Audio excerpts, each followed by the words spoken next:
In 1914, hidden deep within the Appalachian Mountains of West Virginia, an entire company town was built around a single promise: work hard today, and the future will reward you tomorrow. Thousands of families arrived, believing they were helping build America's future. They cut coal from the mountains, laid railroad tracks, and powered the nation's greatest industries. But only a few decades later, the mines fell silent. The streets emptied, and nature slowly reclaimed everything. Today, the abandoned buildings still whisper a question that history never stops asking. What will you leave behind for the future, and will it be worth remembering? In the spring of 1914, America stood on the edge of extraordinary industrial growth. Coal-powered factories, railroads, and steel mills across the nation. Deep in the rugged mountains of West Virginia, a new mining settlement called Black Hollow quickly emerged around one of the region's richest coal seams. The town seemed full of promise. Rows of wooden homes stretched across the valley. A school welcomed children every morning. A church stood proudly at the center of town. Steam locomotives carried endless shipments of coal toward Pittsburgh, Chicago, and New York. Among the new arrivals was a 30-year-old mining engineer named Jonathan Pierce. Jonathan had graduated from engineering school with one dream: to build something that would outlive him. Unlike many investors chasing quick profits, Jonathan believed the future belonged to those willing to leave behind something meaningful. His father had once told him, "The future doesn't belong to the people who take the most. It belongs to those who leave the most behind." Jonathan never forgot those words. Every day he walked through the growing town, imagining generations of families living there long after he was gone. He helped improve mine safety, designed stronger support tunnels, encouraged the company to build better homes instead of cheaper ones. Many workers respected him, but not everyone shared his vision. The mine's wealthy owner, Charles Whitmore, cared only about production. "The future can take care of itself," Charles often said. "We need profits today." To save money, safety inspections became less frequent. Timber supports were reused beyond recommended limits. Equipment repairs were delayed. Experienced workers quietly expressed concern.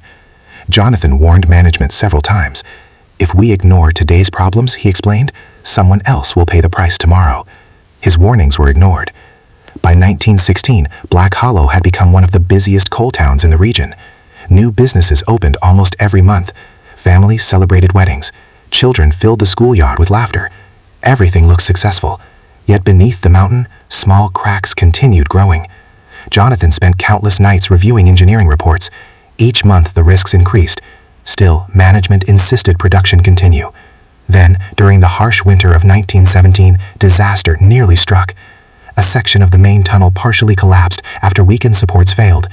Dozens of miners escaped only minutes before thousands of tons of rock sealed part of the mine. Although no lives were lost, the warning was impossible to ignore. Jonathan again urged major repairs. Charles refused. It would cost too much. Production resumed. For several more years the mines remained active. America entered the First World War. Coal demand reached record highs. Profits soared. Charles became wealthier than ever. Jonathan became increasingly troubled. He realized something painful. Many people were building wealth, but very few were building a future. By the early 1920s, the richest coal seams had begun running out. New mining regions offered cheaper production. Railroad routes changed. Investors slowly withdrew. Without warning, Black Hollow's future began disappearing. One business closed, then another. Families packed their belongings onto wagons. Children said goodbye to classmates they would never see again. The once busy train station became almost silent. Finally, the mining company shut down completely. Charles left the state.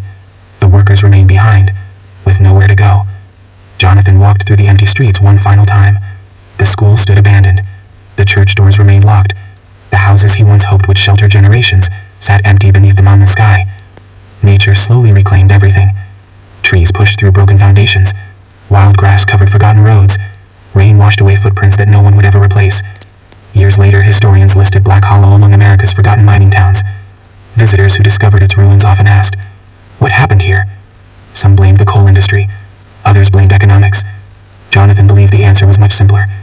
People spent too much time asking what the future would give them, and too little time asking what they would give the future. Late in his life, Jonathan returned to the abandoned valley. Standing beside the remains of the old schoolhouse, he smiled quietly. The town itself had vanished, but the lesson had survived. Buildings disappear. Businesses fail. Fortunes come and go. Yet every decision people make today becomes part of tomorrow's history. The strongest foundations are not built from stone or steel. They are built from honesty, responsibility, and the willingness to think beyond ourselves. Across America, forgotten mining towns, abandoned railways, and silent factories continue reminding us of one timeless truth. The future is not simply something we inherit. It is something we create. Because history rarely remembers the people who only asked, "What can the future do for me?" It remembers those who asked a far greater question.